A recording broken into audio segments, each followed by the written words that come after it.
So hello viewers, here I am with the all new Volkswagen Taigun. This is the most value for money variant, the Highline one with the 1 liter TSI model and the automatic gearbox, and there is the key, flip key, typical VW key layout, lock, unlock and boot release. That is gonna release the boot, but it's gonna unlock the boot. After that you need to press the button, then the boot is gonna open. So here is the engine bay with no insulation whatsoever, but it doesn't require one since it's the petrol engine with quite a lot of space left, since the bigger engine, the 1.5 liter TSI motor, is gonna fit in this same engine bay. But it looks quite clean though, and the engine the hood is quite heavy. And so meanwhile we focus on the design part. Talking about the design aspect, it looks quite clean though, especially the chrome is utilized quite fairly well, and it looks quite perfect on this car. Especially some auto manufacturers do quite an overdone in the chrome aspect, but it does looks quite perfect in this one. And it does have the halogen bulbs since it's the mid variant, and along with that it does have DRLs and fog lamps, and the design looks quite clean, and especially it's looking like the younger sibling of the big daddy, the Volkswagen Taigun. From the side view it doesn't look like a very long car though, but the space inside it's quite impressive compared with the rivals, the Creta and Seltos. And the highlight of this car is its wheelbase. It's quite massive. It's 2651 mm, 31 mm more than the Creta and Seltos have exactly the same wheelbase. So bigger wheelbase means more space inside, and for that we have 205/60 R16 Goodyear rubber. And the design looks quite decent though. We do have brakes, the disc brakes, and rear we do have drum brakes, and the ground clearance we have 188 mm, which is quite practical for our Indian scenario. And I've driven this quite a while now. I didn't find any issue whatsoever while driving. It doesn't scrape.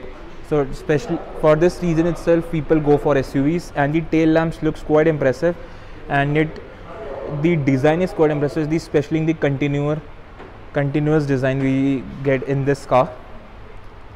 And the Taigun badge, the TSI badge, the boot space, it's quite well shaped. It's 385 liters, but if we fold down both the seats, which has the 60/40 split seats, and it's gonna get the 1400 liters, so which is quite impressive. Closing down the tailgate is quite heavy, but you can do it fairly easily. So talking about its platform, it has the AMQB A0iN platform. So this platform is quite controversial since this car has been launched, because this has the 90% localization in the steel which has been used in this car. But don't you forget for a second, Volkswagen makes some of the best build quality cars ever, and this one is no exception. But it is made for India and it's gonna export in other markets as well, so that's why to make it price competitive they use the Indian steel. But I've checked out the door. I'll check out. So we're gonna check out the door third, which is pretty much solid, which we can expect in the VW cars. And the fuel tank is 50 liters, and the fuel efficiency is around 19 kmpl as claimed by the company, but reasonably you can say 13 to 18 is the decent kmpl which we can expect. And here is the seats. These are the fabric seats, and along with the isofix seats for the children. And we cannot recline it, but that's completely fine. The seat is pretty much comfortable, well bolstered for us, and it's comfortable for 5 people. So as far as space is concerned, I have quite a lot of space, and you can squeeze your legs in quite well. And we have rear AC vents along with 2 USB-C ports, and the leg space is quite impressive. You can seat 5 people quite comfortably, and the headroom is also quite impressive. You won't find any issues whatsoever. And here is the dashboard of the Volkswagen Taigun, the Highline variant, and as you can see it does have white ambient lights which you can't see in broad daylight. So I decided to show this car in showroom instead of outside. And here is the door aperture.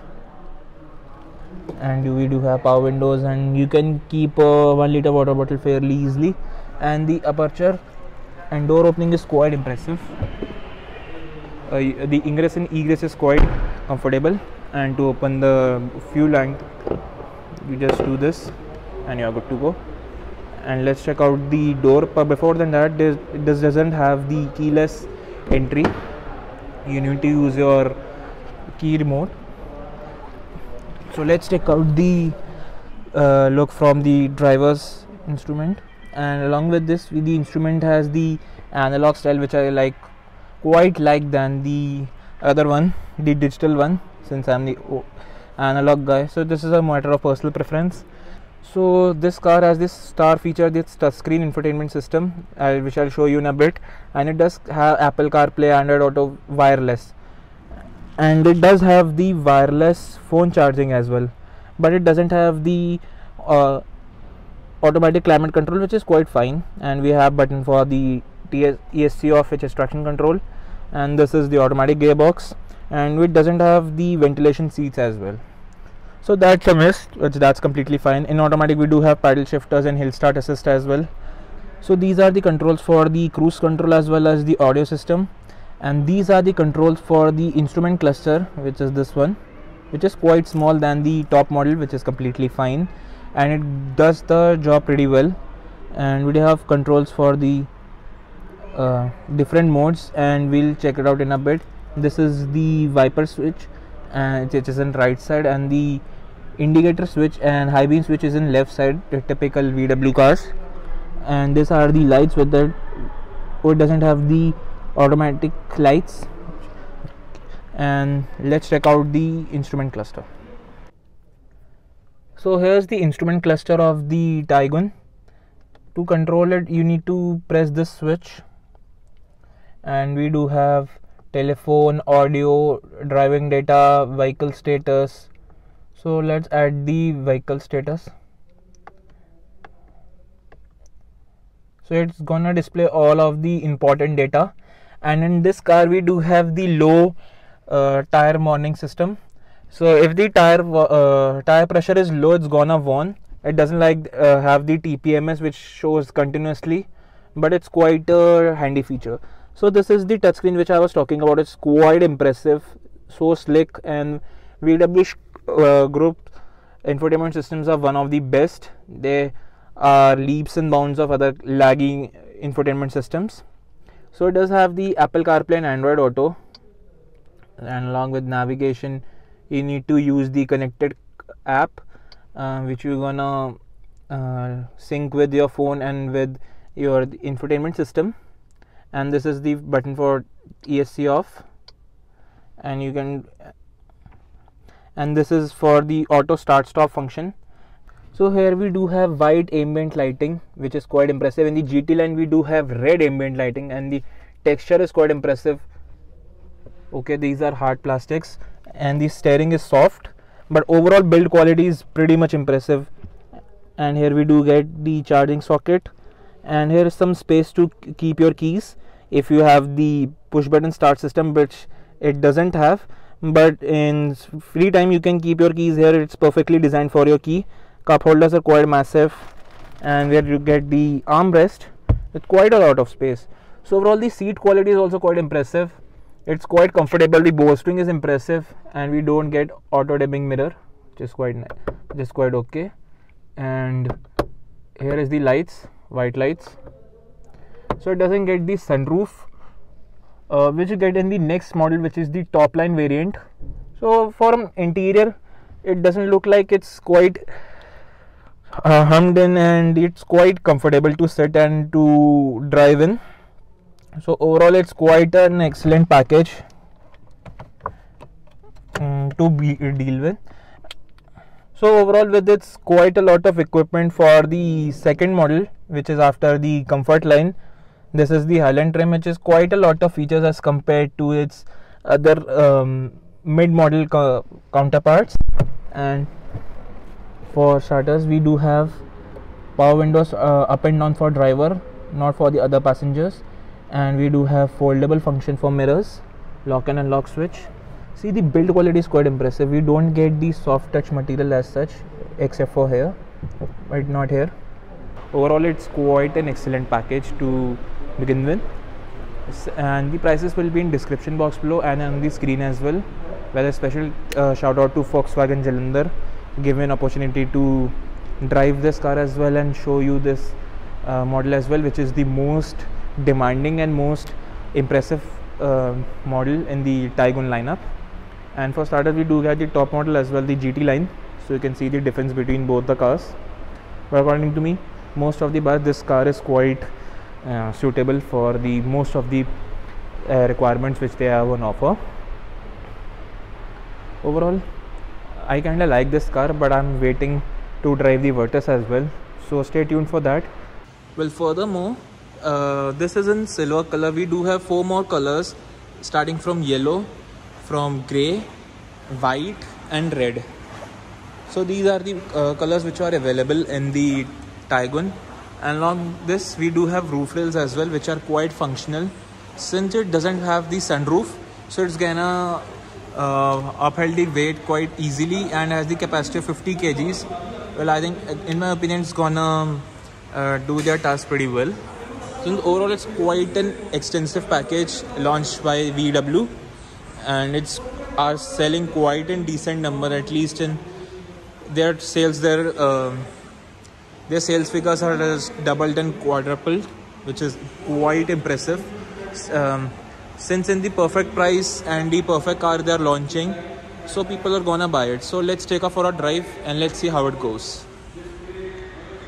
So let's take off for a drive the Volkswagen Taigun, the 1 liter automatic variant. So first and foremost, the engine refinement is quite smooth though. I kinda liked it. I've never driven in the 1 liter automatic variant. I've always driven the 1 liter manual one in the Polo GT. Initial reactions, these are quite good. The transmission is quite impressive for a torque converter. See, I won't compare this with the DSG one. The DSG is in the altogether league. For the most of the part, it is quite impressive for the city conditions. If you're gonna push it too much, then it's going to be a little bit on the jerkier side. But for the rest of the drive, you're gonna enjoy it. Trust me, I've driven this for quite some time now, and I'm kinda enjoyed it. And overall, the refinement is quite smooth. And talking about its drivability, it's quite drivable in the city, and you can basically gonna drive it very comfortably in the city and bumper to bumper traffic. And the ride quality is pretty much impressive. Trust me on that. It's driving on the 17-inch wheels. I'm driving the top of the line model in the 1 liter TSI, but in the lower models have the 16-inch, so it's gonna be even more better because of its low profile tires. The 17-inch one having the better grip compared to 16-inch according to my opinion, but this rim looks quite impressive. And overall, the steering feel is quite nice. It's got a really lighter side. And see, the 1 liter target audience was always for the city commutes and for the occasional highway driving, and this engine serves the purpose pretty well in my opinion. The 1.5 liter was always for the beginner, for the enthusiast drivers who like some punch in their driving, but overall 1 liter seems fine for me. And since we have paddle shifters, we can take the control manually, but it won't keep the red line. It will upshift however. And we are driving in some of the bad roads. It's handling quite well, and the high speed stability seems pretty much impressive. And after 120, its continuous starts beeping though, so that's the new rule since quite a long time now. But other than that, this car is pretty much impressive, and this horn needs to be improved. That old school VW horn was quite impressive, and the new logo looks quite good though. And it does have manual mode. This has the 6-speed torque converter unit. See, it's gonna shift automatically. It won't upshift unless I do, but that's not the case here. And if we keep the right pedal or hold on, it's gonna do in D mode, so which is quite nice. So now it's in 6th gear, and the fuel efficiency seems quite impressive. As per the various customers which I have a word with, so they are saying the you can say easily 13 to 16 seems a decent number for the fuel efficiency is concerned. Overall, this is a very much fuel efficient if driving wisely. If you're gonna drive it like nuts, so trust me on that, fuel efficiency is gonna drop like crazy. But overall, see, always the people are criticizing the it's a small engine, but it's a turbocharged and along with it a DOHC layout, so which makes it very much superior than the 1.5 liter naturally aspirated engines. So which makes it the upper hand with the rest of the other mass market engines. If I talk about these obvious rivals, the Seltos and Creta, they do have 1.4 liter engines with 140 PS, but this one has 150 PS and 250 Nm of torque. They have 242 Nm of torque. So light and this is more you can say dynamically sorted vehicle because of its platform, the MQB A0IN, which is of course it's heavily localized for India and it's made for India platform, and it's going to export in other countries as well. But first time driving this platform car, I usually driven the MQB cars like the Passat and Taigun, the Passat and Tiguan. Overall, I quite kind of like this vehicle. Overall, it's quite of a surprise package in for the first glance, and overall, according to me, it's 9 out of 10 easily. As far as city overall practicality and overall drivability of a normal person is concerned, other than a particular enthusiast. And brakes are also quite impressive. However, it does feature front end discs and rear end drum. So overall the brakes are quite good. Brake has some quite punch. I didn't expect that kind of a punch, and we can see a Tata punch ahead. And visibility is also quite impressive. I can see all the corners, and the city traffic you are pretty much good to go. So this was a small yet informative drive log on my Volkswagen Taigun. So if you like this video, don't forget to subscribe my channel and hit that bell icon, and don't forget to follow me on Instagram.